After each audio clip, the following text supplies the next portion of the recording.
Ikdienas dzirdam par nepieciešamību sakārtot savus mājokļus, uzlabojot to energoefektivitāti, tādējādi gan palielinot komforta līmeni savās mājās, gan samazinot rēķinus par siltuma piegādi. Tāpat mēs labi zinām, ka padomju gados būvētām daudzdzīvokļu mājām vairumā gadījumu steidzami nepieciešama to atjaunošana, paredzot ēku siltināšanu. Padomju laikā ēkās sevi novecojuši siltuma sistēmas, novecojuši logi. Ir ļoti daudz plaisas, kas izraisa siltuma zudumus. Tipiskie padomju piecstāvu daudzdzīvokļu nami to iemītniekiem ziemas periodā ienes ne tikai augstumu, bet arī caurumu makā. Galvenais jau ir augstie siltuma izmaksas rēķini. Ļoti ievērojami izdevumi katras ģimenes budžetā katru mēnesi. Pateicoties Eiropas Savienības atbalstam un Eiropas Reģionālā attīstības fonda programmai daudzdzīvokļu māju siltumnoturības pasākumi, Preiļos iedzīvotāji jau 2011. gadā uzsāka daudzdzīvokļu dzīvojamo māju siltināšanu. Taču vispirms bija jāveic būtiski priekšdarbi. Pašiem dzīvokļu īpašniekiem savstarpēji bija jāvienojas par nepieciešamību startēt projektā, par darbiem, kas veicami ēkas siltumnoturības uzlabošanai. Tā kā es biju mājās vecākā, mēs tie jau taisījām sapulces, runājām, kā mēs dzīvosim, ko mēs tagad darīsim, un bija kaut cik uzkrāta naudiņa, mēs sākam tur ejus, sakārtojam, bišķiņ kaut ko vēl tur, un tad pat bez sapulces tā man saka, ka nav ko izšķērdīt naudu tādiem sīkumiem, jāiet uz siltināšanu. No 51 līdz 55%, ja teikt, tie visi, kas visu laiku līdzi dzīvojās, jā. No tiem pārējiem 50% puse gada laikā pārdomāja. Cilvēkiem vajag ļaut pierast pie kaut kādām pārmaiņām. Ir daļa cilvēki, kuri uzreiz nevar. Lai īstenotu šādu vērienīgu projektu, protams, ir nepieciešams ieguldīt milzīgas pūles. Jāpārvar birokrātiskie šķēršļi, iepazīstoties ar dokumentu paraugiem, aizpildot neskaitāmas veidlapas un veicot iepirkuma procedūru. Tāpat iedzīvotājiem jau sākotnēji ir jāapzinās, kādu rezultātu, sakārtojot objektu, viņi vēlas sasniegt. Protams, ir ļoti jāskatās tehniskais atzinums un energoaudits. Ir jāskatās, vai ir norādīti visi ēkas trūkumi, vai pareizi tiek noteiktas izmaksas satāmāts. Jāskatās vēl, vai to LIE atbalsta vai neatbalsta. Kad saņemts projektu uzraugošās instances Latvijas Investīciju un attīstības aģentūras apstiprinājums par atbalstu projektu uzsākšanai, nākamais būtiskākais solis ir būvnieka izvēle. Protams, veicot likumdošanas ietvaros paredzēto iepirkuma procedūru. Preiļos ir izdevies nošaut vairākus zaķus reizē.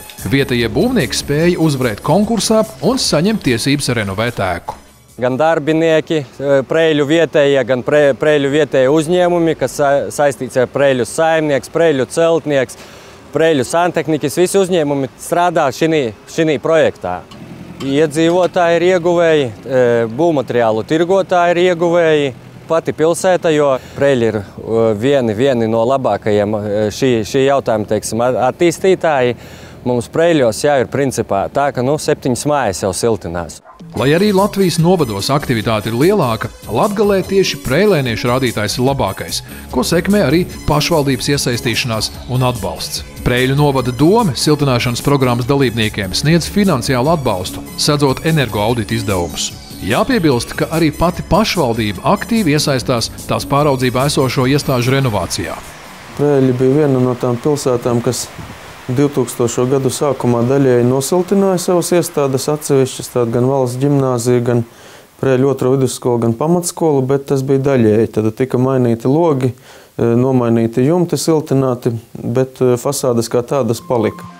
To, ka ne visās pašvaldības ēkās Preiļu pilsētā ir izdevies uzlabot energoefektivitāti, vislabāk zina teikt Preiļu mūzikas un mākslas skolas pedagogu un audzēkņi. Līdz šim mums ir diezgan lieli zudumi, sevišķi ēkas otrajā pusē, kur ir mākslinieki un pūtēji akordisti. Jo tas nebija prāta darbs līdz šim, kad mēs kaut kur sezonā maksājām pāri 14 000 latu tikai uz siltumu. Mēs pat skolā slēdzam sildītājus iekšā, lai bērniem tā teikt, ka viņi spēlē, lai pirksti kustētos labāk, siltāk būtu. Mums tā siltināšana tiešām būs ļoti vērtīga. Ja Preiļu mūzikas skolas audzēkņi un pedagogi sūdzas par augstumu telpās, kas rada diskomfortu bērniem un problēmas ar mūzikas instrumentu skanējumu, tad šādi skati bija vērojami Preiļu valsts ģimnāzijas korpusā. Šeit atrodas bērnu un jauniešu centrs, un tā apmeklētāji bija noraizējušies par savu un savu bērnu drošību. Ne tikai bērniem, bet arī pieaugušajiem nebija droša iešana līdz mūsu ieejai, jo no augšas, no 4. no 3. stāva bija ķiegeļi. Un jau kādus gadus 4 vai 3 gadus bija norobežota teritorija, kad bērniem bija jāiet pa zālāju. Nebija īstenībā gandrīz vai normāla pieejamā ceļa nebija. Lai risinātu esošo situāciju, pašvaldība uzsākusi projekta Preiļu novada izglītības iestāžu infrastruktūras attīstība realizāciju. Tā mērķis ir veicināt novada izglītības iestāžu konkurētspēju, izglītības pakalpojumus un bērniem draudzīgas un drošas vides pieejamību. Ir uzsākta ēkas siltināšana vienā no Preiļu valsts ģimnāzijas ēkām par kopējo summu 155 000 latu. 2012. gadā būvdarbi tika veikti par 35 000 latu. Pārējā summa tiks apgūta 2013. gadā. Cerams, ka drīz turpināsies pavasarī darbi, kad tiks nosiltināti viss šis mācību korpus pilnībā. Tagad pēc siltināšanas tātad šo ārsienu ķieģeļi vairs nebirst, un, protams, tās puses kabinetos mums ir arī, protams, ka siltāks. Radiatori nogriezti ir uz minimumu, jā, un šī efektivitāte ir, bet pilnībā to jau mēs varēsim nākošgad, tad, kad būs nosiltināts viss mācību korpus pilnībā. Tāpat uzsākti ēkas siltināšanas un jumta labošanas darbi Preiļu mūzikas un mākslas skolā par kopējo summu 133 000 latu.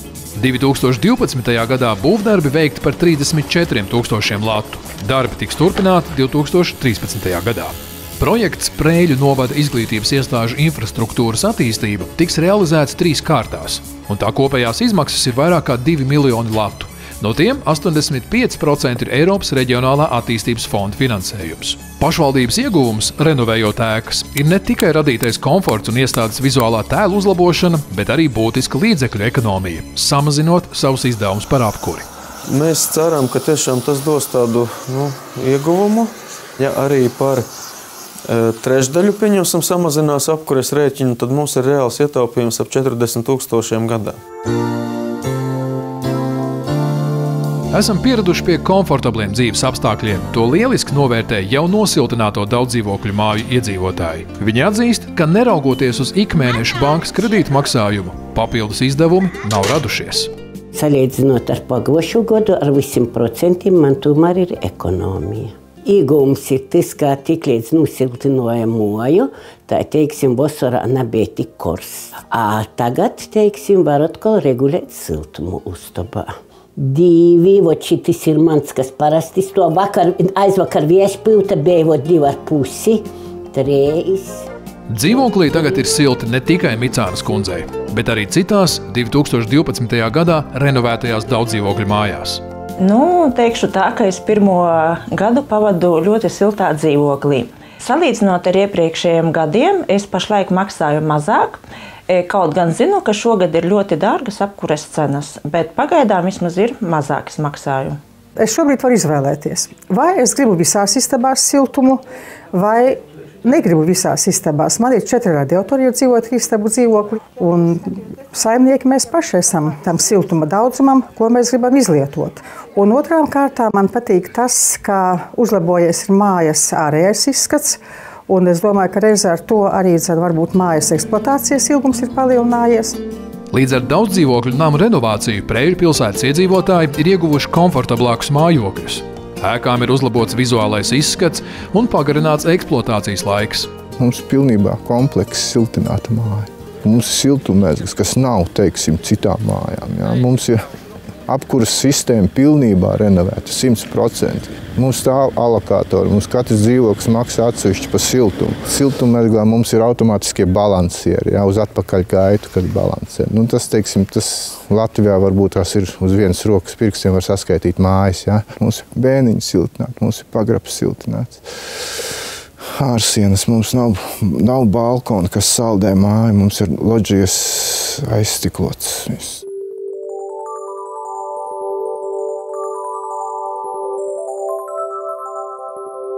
Ievērojami samazinās izdevumi par apkuri un paaugstinās īpašumu tirgus vērtība. Arī Preiļu pilsētas tēls vizuāli uzlabojas. Tiek veicināta sakopta un ilgtspējīga vide, ko nodrošina gan dzīvojamo ēku siltināšana, gan pašvaldības ēku renovācijas projekti. Kā vieni, tā otri siltināšanas darbus turpinās.